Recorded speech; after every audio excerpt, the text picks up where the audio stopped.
Hey guys, this is Cam Interviews. We are here with Tyler from Sworn In. How you doing, man? I'm all right. How are you? Good, dude.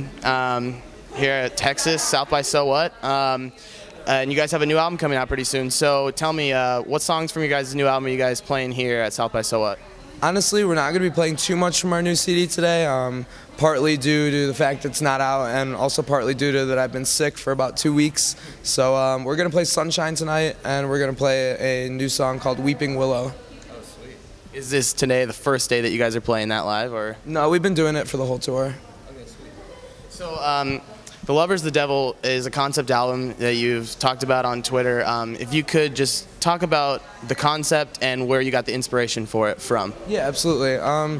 So the concept is it's a two-part CD. First half is called The Lovers. The second half is called The Devil. Split into the first 7 songs are The Lovers, then the 6 songs are The Devil. It kind of is just a story. It's a love story between an obsessive, romantic, very emotionally unstable male lead and a very bitter, distant, cold female lead. And as the CD progresses, you get more in-depth into the mind of each of them.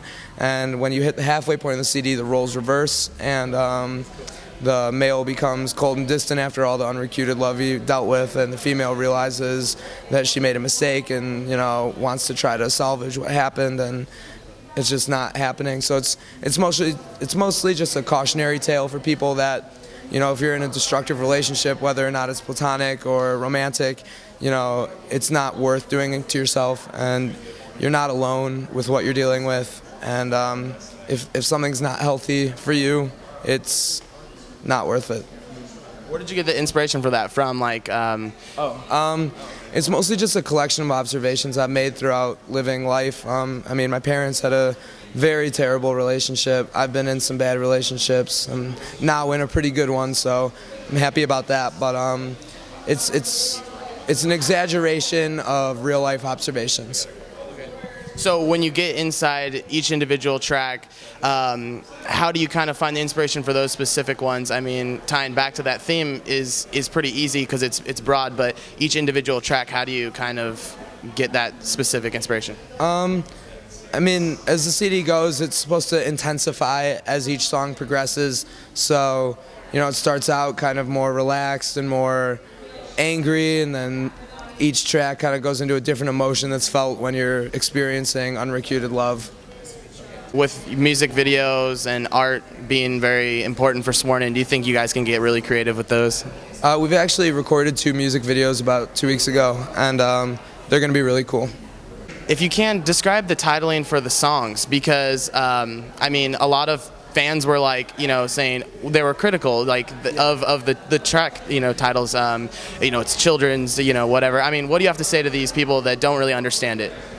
It's supposed to be ironic. It's supposed to sound like songs you'd hear on the radio. It's, you know, Sunshine. We got a song called Sugar Lips, Sweetheart. It's meant to kind of downplay the seriousness of it, so it's not so in your face. It's supposed to be a little, you kind of have to search for what it means, I suppose. And also, you know, the more outrageous the song titles sound, well, simple still keeps people's attention. Like if you heard Sworn In release a song called Sugar Lips, I think you'd be like, well, what the fuck? And then you check it out. So kind of a cool marketing tool as well. A little bit. All right, so does this concept album at all lead in with the Death Card at all? Yes and no. The thing about Sworn In that I try to do is the stories are for you to interpret. So if you related to the Death Card, you'll relate to this one. It's if you've been through an experience like this where you had a shitty relationship, where you were destroying yourself every day you stayed in it, you will like connect with that. And you know, the Death Card is a CD that goes into, you know, the mind of somebody who's also very unstable, and people could see that as the same character going through different experiences. So I want to talk a little bit about the image change too. Like from recent, you guys used to wear Death Card like windbreakers and like these like jacket shirt things. So and now you've switched over from wearing this it was the death flower. Now it's the scissors. Right. What is the symbolism between these two, and just talk about that a little bit. Well, the scissors are meant to be representative of the album title. Each blade is supposed to be representative of one of the characters, and then the bottom half of the handles have horns coming out. So the idea is that each person has a lover and the devil inside of them. The 13 that we use pretty synonymous with the death card and the death flower is kind of almost carried into this new album with 13 tracks. Is that intentional? Yes, and the first half has the Lovers has 7 songs, which is an angelic number, and then the Devil has 6, which is the number of the beast. So that's very cool. Went with that, definitely. All right, and so lyrics and image aside, how is this album different sonically, instrumentally? I know Chris usually writes a lot of the music. Was that still his main role this time around? Yes. Okay, sweet. And so what's something that you guys did drastically differently this time that you had never experimented with previously? Our tunings are much, much lower. Death Card was mostly in G sharp and F. The CD's in drop E flat and drop C sharp, which is a full octave down. So it's a lot lower tuning, but not in an obnoxious heavy way, more in like a Deftones kind of groovy way.